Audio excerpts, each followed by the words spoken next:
Welcome back, golf fans. Chris here with Jaeger Bombs Fantasy Sports to bring you another DFS PGA preview show. This week we got the Arnold Palmer Invitational. We're back to an elite field, the third signature event of the season here at Bay Hill. Somewhat of a bye week last week with the Cognizant Classic, although we did have a epic finish.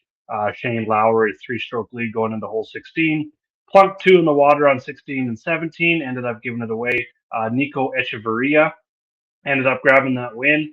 Big shout out to Ryan Newman in our chat. Hit that. I was on Shane Lowry myself, so I was a little disappointed, but very happy for Ryan who hit that outright on Nico. So yeah, after a little bit lesser of a field last week, we're back. Like I said, this is the third signature event of the season, and we've got a field of 72 players. This is also, just like the Genesis, a player hosted event. So there will be a cut of 36-hole cut, top 50 and ties, and anyone within 10 of the lead. So we will keep that in mind as well. In this video, we're going to preview the course. We're going to talk about some stats that matter here at Bay Hill. We're going to talk about some players that fit those stats profiles.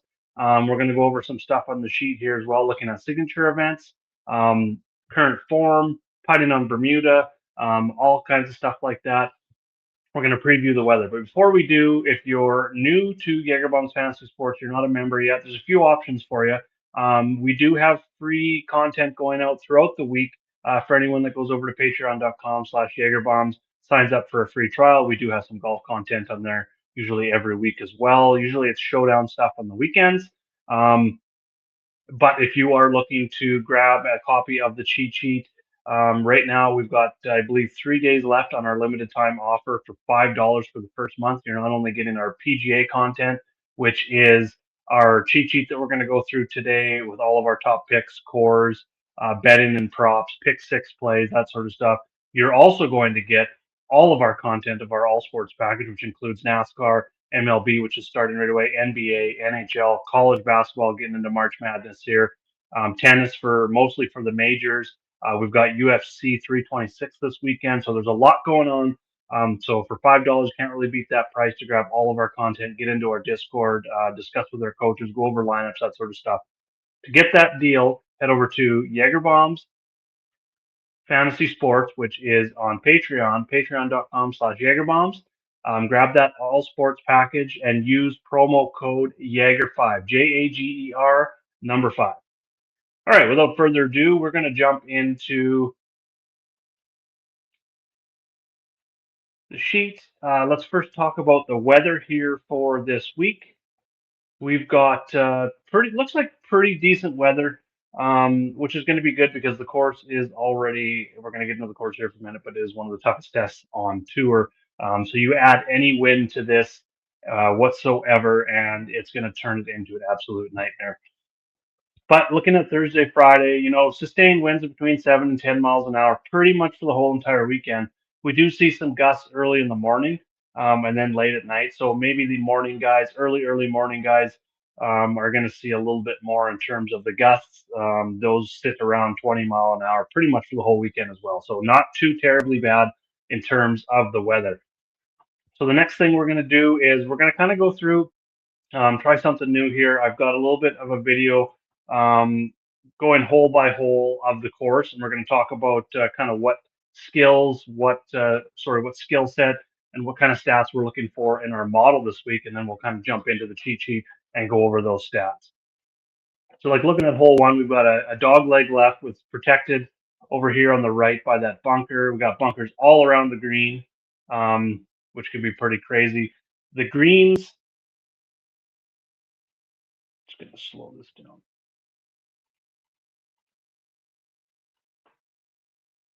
Okay, then we got the water hole on 3, so you're going to have to avoid, you got a pretty small landing space here. Longer hitters can take a lot off. But as you're going to see, a lot of water in play in terms of danger off the tee, very small fairways. And then the greens are, like I was going to say, a little bit longer, protected by tons of bunkers. So there's danger everywhere. So the first thing that really jumps out to me is ball striking.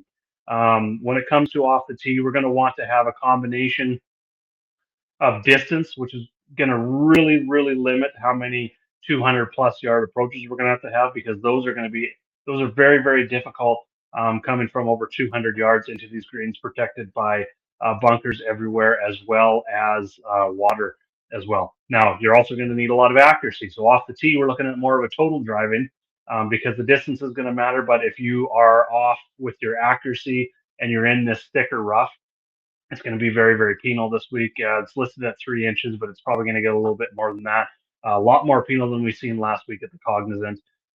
So for sure, we're going to look at that total driving in terms of off the tee, but then approach becomes very important. Like I said, if you're looking at the buckets, you're going to want the 200 plus yard bucket is going to be definitely my number one. A lot of long approach shots coming into these greens with danger everywhere. Now, Bay Hill is a par 72, and it is, just give me a second here, grab the exact yardage on the scorecard this week, 7,466. So one of the longest courses on tour to go along with all of that danger there as well. And in terms of looking at driving accuracy off the tee compared to others, it's right around average, and that kind of comes with the territory of guys wanting to hit the fairway becomes very, very important versus getting it down because the driving distance is actually a little bit below average. So we are going to see some players maybe laying it back a little bit, but there are a lot of driving holes out there as well. Now, what we noticed, the big difference here at Bay Hill, what makes it so hard is the greens and regulation rate is bottom three on tour, right around that 57.5% rate. And with that, you're going to need a strong around the green scrambling there as well. That's something we're going to be looking at as a short game. And in terms of that short game, we are looking at, let's jump over here. We're looking at Bermuda greens this week, so we're going to want some experience on there. We're going to want to be looking at some guys who maybe trending in putting overall, but also are good putters on the Bermuda grass. So it's kind of a look at the scorecard here quickly. We've got 5 par 4s over 450 yards. That again is going to play into those 200 plus yard approach shots. 3 of the par 3s over 200 yards. So yes, we're going to see abundance of those. So again, something I'm going to be really concentrating on this week is going to be, and we're going to scroll over and we are going to look at them here. Ball striking comes number one. Look at some of those leaders in ball striking. We've got Siwoo Kim has been excellent ball striking to start the year. Rory McIlroy has been good as well. It's only been 2 events for Rory, so really good to see in those first 2 signature events that he's been really on top of his game in terms of ball striking. Someone we're really going to be looking at. He's been good around the green. The short game has been ranked up there as well. We know Rory can crush it off the tee, a top total driver. So definitely up there in terms of my core player pool this week. I think I'm probably going to be avoiding Scotty Scheffler again. Could come back to bite me. You don't want to do that too many weeks in a row with Scotty. But at 14-1 versus 11-6 here on DraftKings, I just feel like we can build a lot less risky lineups with Rory McIlroy. Other guys that are kind of standing out in the ball striking to start the year: Matt Fitzpatrick, Colin Morikawa, Nikolai Hojgaard, Adam Scott, Austin Smotherman up there after a good week last week.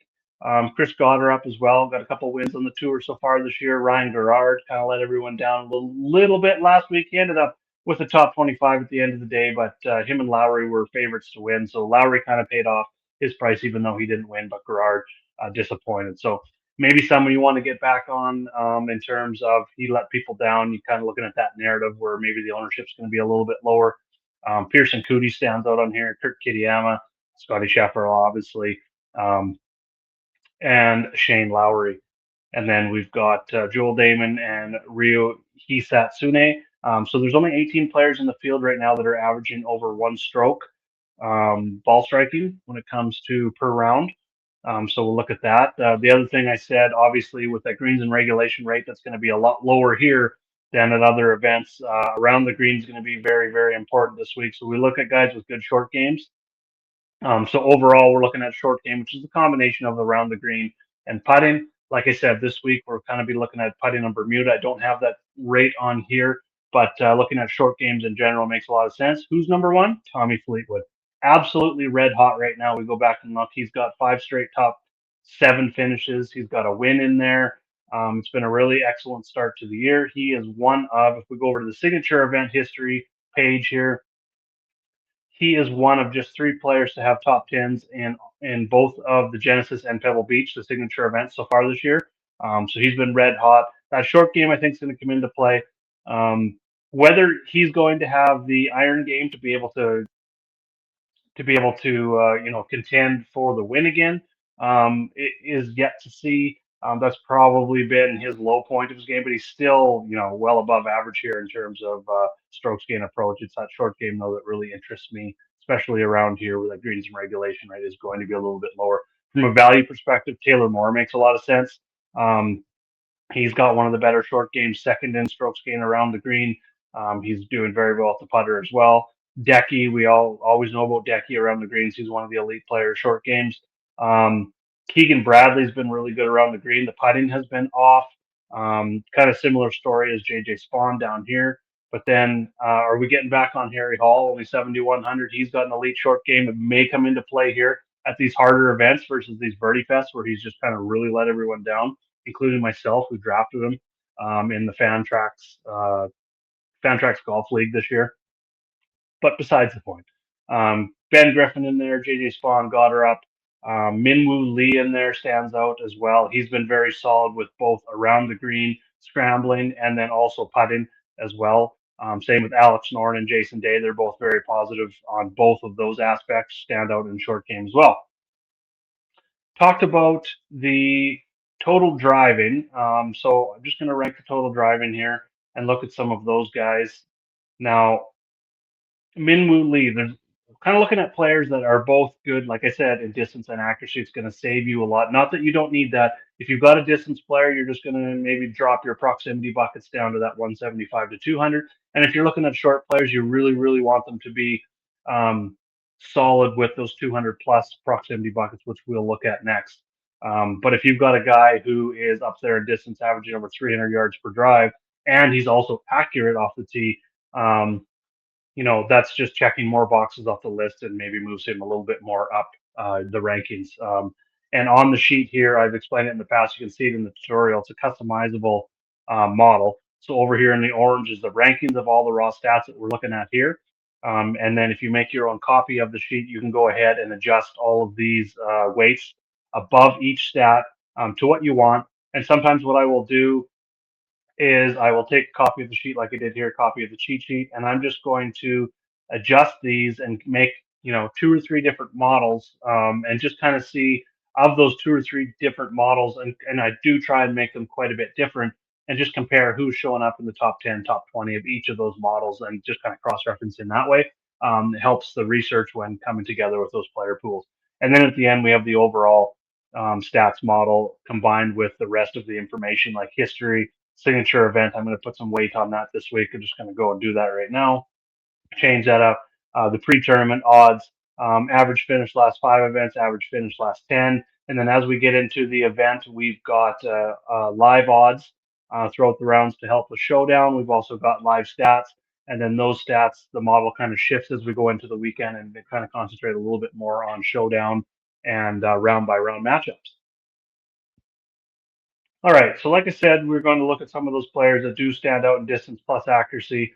Minwoo Lee, Adam Scott, which is awesome to see, 43-year-old. He's been ball striking awesome recently. If we go back over here and look at the ball striking, 1.43, he stands out there. I love to see, like I said, guys that are up there in distance and accuracy.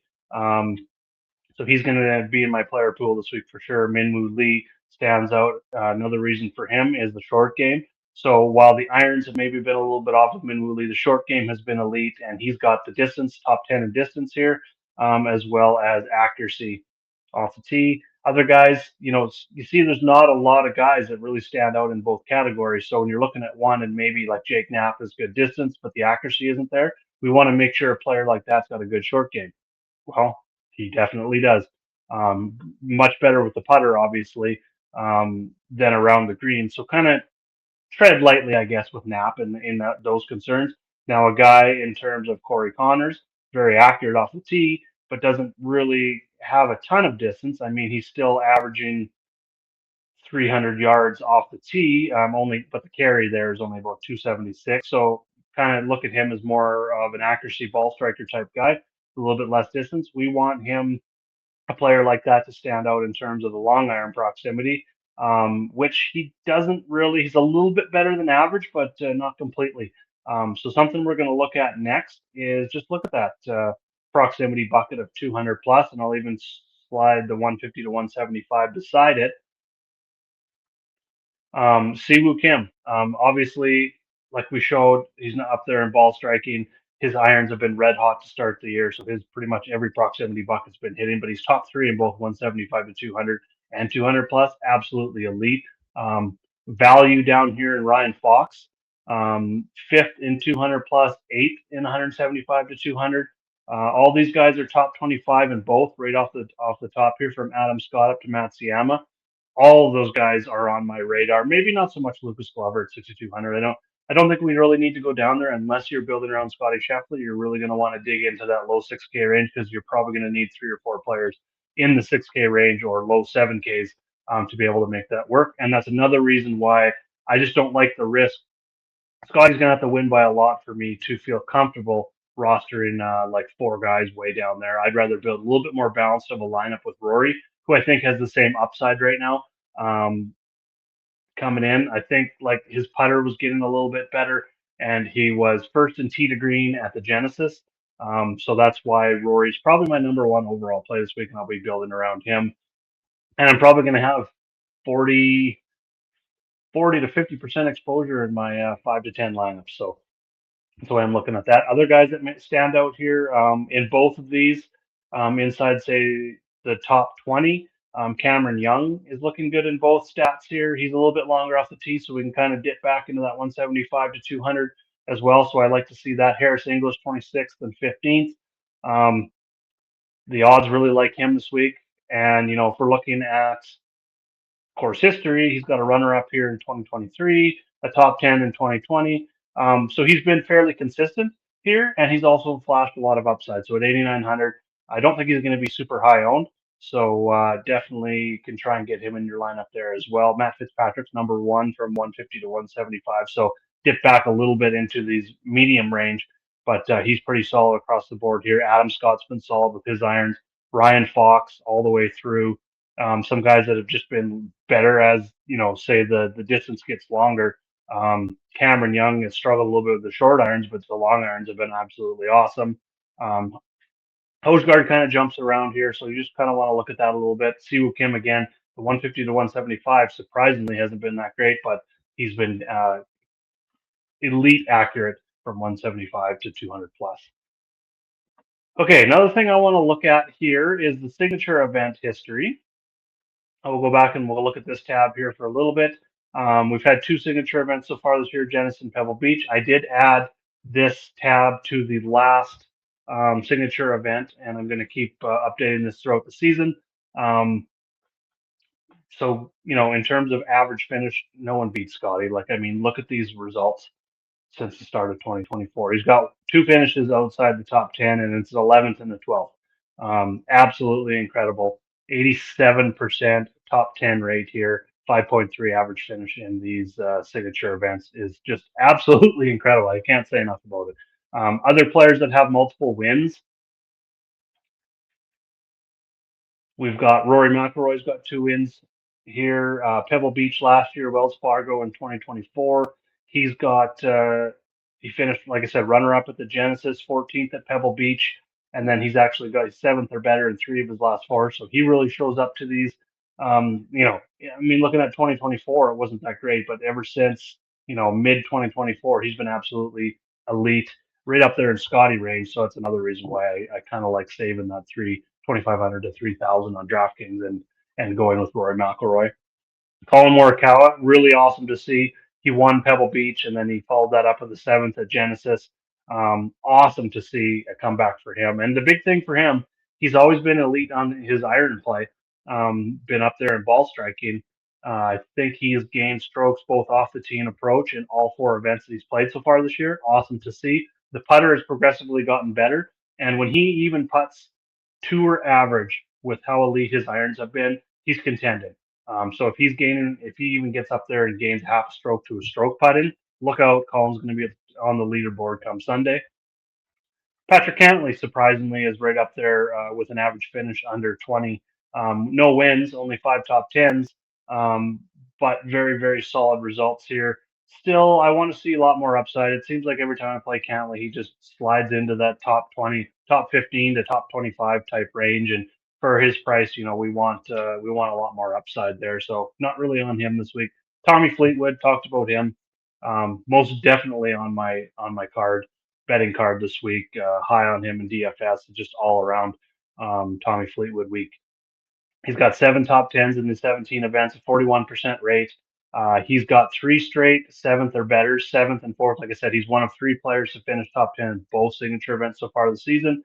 Finished second at the Travelers, and going back even further, he's got 6 top 10s in his last 8 signature events with 11th and 16th, those 2 other finishes, which is very close to what we see from Scotty Scheffler outside of all the wins, obviously.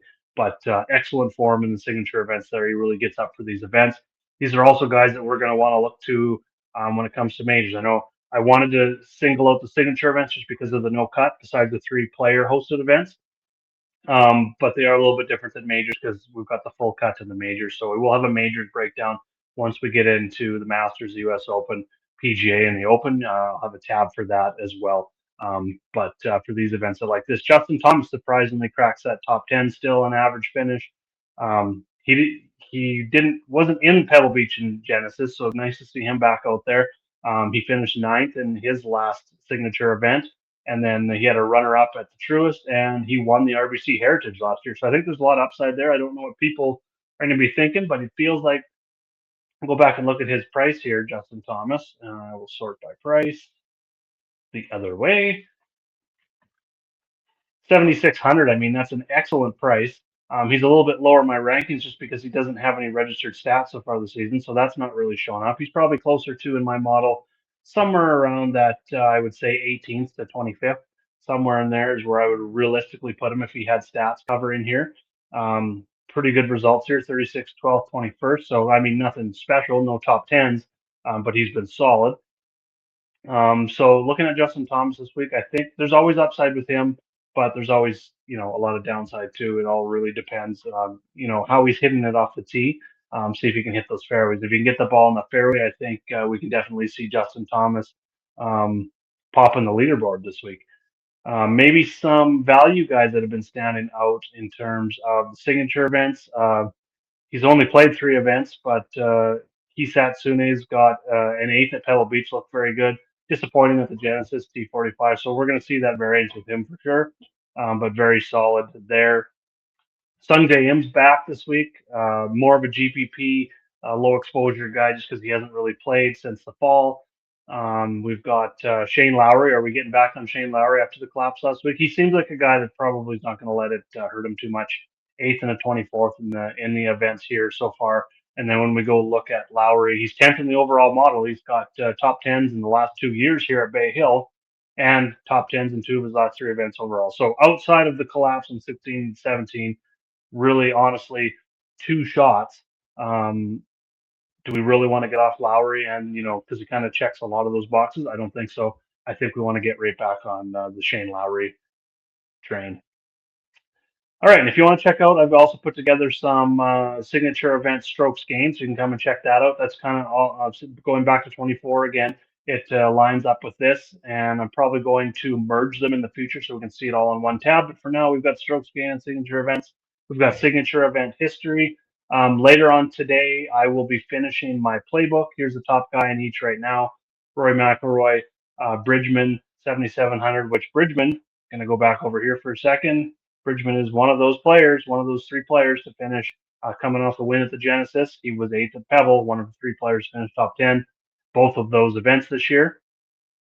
So I do like him. Talked about Ryan Fox as an excellent value. So those are my top guys in each price range right now. Rory is going to be in my cash core. And then these are my outright top 10 and top 20 bets as of now. If you'd like to read more about why I selected these guys, head over to fantraxhq.com. Every week I do the attack in the green. I preview the event, I preview the course, and then I look at 3 stats or trends that stand out in terms of helping me pick my bets, and it also helps with my DFS as well. So this week I had course history. Rory and Matsuyama stand out there. Strokes gained ball striking. I got Morikawa. Really like that number and his top 10 number. Going to be hammering on that. Adam Scott, top 10 and 20. And then I look at short game / Bermuda putting. We got Tommy Fleetwood. I don't think we can fit Tommy Fleetwood and McIlroy on the same betting card unless you're really just going top heavy and maybe just doing 2 or 3 outrights on your card. But if you're really trying to fill out 5, 6, maybe 7 outrights, I would probably go between Fleetwood and McIlroy right now. I'm probably leaning McIlroy, even if it's low, the number isn't as good. I just feel more confident Rory's ready to break through with his next win. But I would take, if I do take that, I'm going to be taking a 175 on top 10 for Fleetwood. I may even search around. That's yesterday's number. And then Taylor Moore, maybe not so much on the top 10, but I do like that plus 385 and a top 20 for him with the excellent short game that he's shown. All right, and if you have any questions, I will have the showdown player pool that will be up tomorrow as well. Some pick six picks and also the pick six projections over on the main tab. Thanks for tuning in. Let's have a good week. And again, if you want to get a copy of this full cheat sheet for another 3 days, you can get it for $5 for the first month. You're going to get all of our other sports content as well. www.patreon.com/JagerBombs. Grab that all sports package and use code Jaeger5. Thanks for tuning in again, everyone. We will see you next week for the players. Good luck this week.